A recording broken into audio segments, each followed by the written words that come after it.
a verified impeachment complaint Ayokong pangunahan anuman ang magiging resulta ng impeachment. To immediately endorse to the Senate the impeachment complaint. I didn't want impeachment. Sa issue ng impeachment na Ilang buwan na nating naririnig.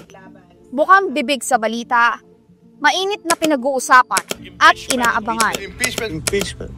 Pero teka, gets ba ng lahat kung ano ang impeachment na yan?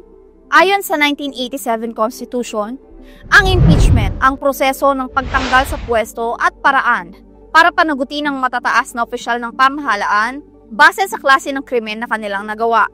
Sino-sino ang mga opisyal na ito? Presidente, Vice-Presidente, miyembro ng Supreme Court at Constitutional Commission at ang Ombudsman. Ang basihan, culpable violation of the Constitution, treason o pagtataksil sa bayan, graft and corruption, betrayal of public trust, at iba pang high crimes. Ngayon, ang tanong, paano magsisimula ang impeachment process? Tanging mga miyembro ng House of Representatives ang maaaring mag-initiate nito. Magsisimula ito sa paghahain ng impeachment complaint ng miyembro ng Kamara o ng isang individual na may endorsement mula sa miyembro ng House of Representatives. Ire-review ng House Committee on Justice kung may sapat na basihan at laman ang inihaing impeachment complaint. Kinakailangan magbigay ang Committee on Justice ng notice sa respondent para makapag-file ang respondent ng affidavit, sagot at iba pang pleadings sa nasabing complaint. Kapag pumasa ang impeachment complaint sa Committee on Justice, magkakaroon ng House Plenary Vote. Kinakailangan ng at least 1/3 approval of votes mula sa mga miyembro ng House of Representatives para ma-transfer ang Articles of Impeachment sa Senate. Ang Articles of Impeachment naman ang naglalaman ng bawat charge na inihain laban sa impeached official. Kapag opisyal na tinanggap ng Senado ang Articles of Impeachment mula sa Kamara, magkakaroon na ng impeachment trial.